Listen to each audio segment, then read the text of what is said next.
Hello students, good morning. मैं रेमा श्रीवास्तव और आज आप लोग पढ़ेंगे क्लास थर्ड चैप्टर 12 जिसका नाम है पर्यायवाची शब्द। तो आज हम लोग चैप्टर 12 में पर्यायवाची शब्द के बारे में पढ़ाई करेंगे और जानेंगे। चलिए पहले हम इसका परिभाषा देखते हैं कि पर्यायवाची शब्द किसे कहते हैं।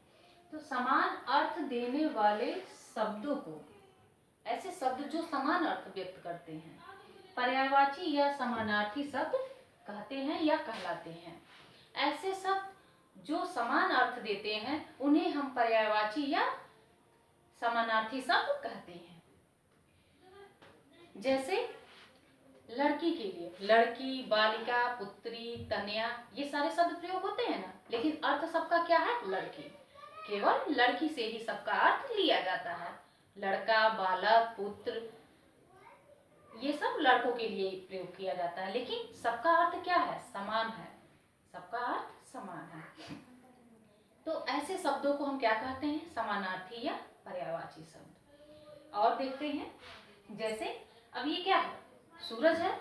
सूरज को हम कई नामों से बुलाते हैं। सूरज को हम कई नामों से बुलाते हैं, लेकिन कोई भी नाम लिया जाएगा तो अर्थ हम किससे लगाएंगे? सूरज से ही लगाएंगे। अर्थात उनके अर्थ में क्या है? समानता है। उनके अर्थ में समानता है और इन्हीं समानता के कारण ही इन्हें हम पर्यायवाची या समानार्थी कहते हैं। तो सूर्य को हम सूर्य कहते हैं, सूरज कहते हैं, दिनकर कहते हैं, दिवाकर कहते हैं। तो ये सभी नाम किसके हैं? सूरज के हैं।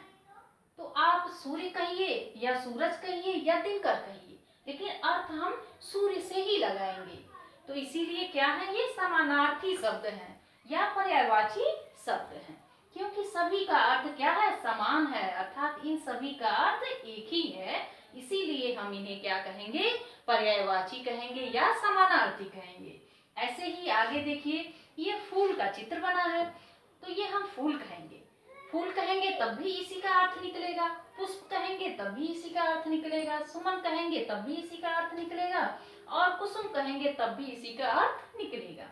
अर्थात फूल, पुष्प, सुमन, कुसुम, प्रसून, ये सभी नाम किसके हैं? फूल के हैं। तो इन सभी का अर्थ एक से है, तो ये शब्द कैसे हैं? पर्यायवाची शब्द हैं या समानार्थी शब्द हैं। इसी प्रकार हम आंख को कहते हैं नयन कहते हैं, नयन कहते हैं, चक्षु कहते हैं। तो लेकिन अर्थ आंख से ही लिया जाता है। नेत्र, नयन, चक्षु, ये सभी नाम किसके हैं? आंख के नाम है। इसीलिए क्या है? ये सभी शब्द पर्यायवाची या समानार्थी शब्द हैं, यानी पर्याय अर्थ देते हैं। एक ही अर्थ एक दूसरे, जो भी शब्द हैं पर्याय अर्थ देते हैं या समान अर्थ देते हैं। तो पर्याय अर्थ या समान अर्थ देने के कारण ही इन्हें हम क्या कहते हैं? पर्यायवाची शब्द या समानार्थी शब्द। ठीक है।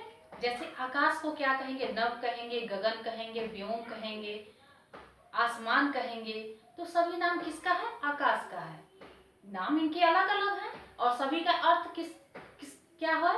आकाश से है। सभी का अर्थ क्या निकलेगा? आकाश निकलेगा। उसको नभ कहो, गगन कहो, व्योम कहो, आसमान कहो, जो भी कहो, सबका अर्थ आकाश ही होगा। तो उनके अर्थ में परिवर्तन नहीं होने के कारण, यानी वो चारों शब्द समान अर्थ व्यक्त करते हैं, इसीलिए इनका नाम क्या है? समानार्थी या पर्यायवाची शब्द। और भी है इनके नाम, जैसे रात्रि। जैसे कि रात्रि, रात्रि को निशा कहते हैं, रजनी कहते हैं, यामिनी कहते हैं, लेकिन सबका अर्थ रात से ही है।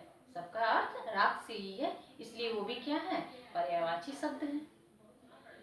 तो पर्यायवाची शब्द किन्हें कहते हैं? आप लोग को समझ में आया होगा।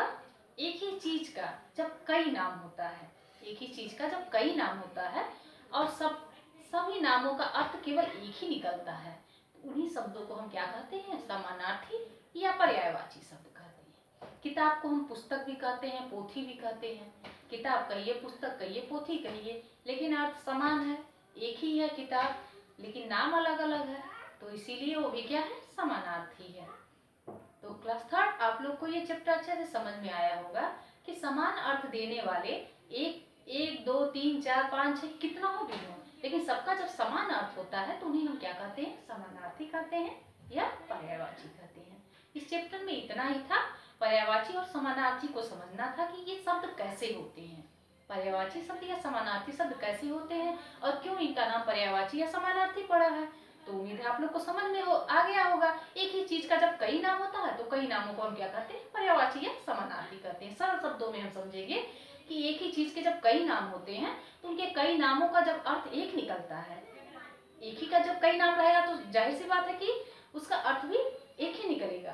तो जब एक ही निकलता है, नाम कई होते हैं, तो उन नामों को ही हम क्या कहते हैं, समानार्थी कहते हैं या पर्यायवाची शब्द कहते हैं। तो क्लास का धन्यवाद। आज के चैप्टर में इतना ही था। आप लोग मन लगा के पढ़ाई करो और चैप्टर को रीड करो, खुद से रीड करो। रीड करने के बाद यह वीडियो देखो तो अच्छे से समझ में आएगा। धन्यवाद, बाय बाय।